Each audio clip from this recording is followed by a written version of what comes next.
বিদায়ের সময় ঘনিয়ে আসছে ডিমারিয়ার, এসেছে নতুন শিশু, ছেড়ে দিতে হবে স্থান। কোপা আমেরিকা শেষ হলেই বিদায় বলে দিবেন ডিমারিয়া। আর্জেন্টিনার জন্য ডিমারিয়া ছিলেন আশীর্বাদ স্বরূপ। গত ২০ বছরে আর্জেন্টিনা যত ট্রফি জিতেছে সবগুলোর ফাইনালেই গোল পেয়েছিলেন এই তারকা ফুটবলার। এবার সেই তারকাকেই বিদায় দিতে হবে। বিস্তারিত থাকছে শাহরিয়ার আহমেদের লেখা প্রতিবেদনে।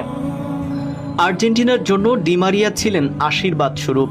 গত ২০ বছরে আর্জেন্টিনা যত ট্রফি জিতেছে সবগুলোর ফাইনালেই গোল পেয়েছিলেন এই তারকা ফুটবলার। এবারের কোপার আগেই ঘোষণা দিয়েছেন কোপার পরেই আর্জেন্টিনার জার্সি তুলে রাখবেন তিনি। পেরুর বিপক্ষে মেসির অবর্তমানে জাতীয় দলের অধিনায়ক হিসেবে খেলতে নেমে দারুণ করেন ডিমারিয়া। তার ক্রস থেকেই লাউতারো মার্টিনেজ প্রথম গোলটি করেন। দলও জয় পায় ২-০ গোলের ব্যবধানে। ম্যাচ শুরুর আগে নিজের কন্যা সন্তানকে নিয়ে মাঠে নেমেছিলেন তিনি। কিছুটা আবেগপ্লুত হয়ে পড়েছিলেন তখন। ম্যাচ শেষে ডিমারিয়া ভারী কণ্ঠে তাই সময় ফুরিয়ে আসার আকুতি।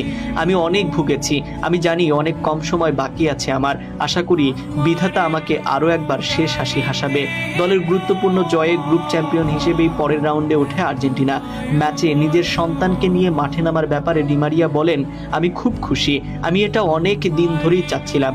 আজকে আমি আমার এক কন্যাকে নিয়ে নামতে পেরেছি, অনেক ভালো লাগছে।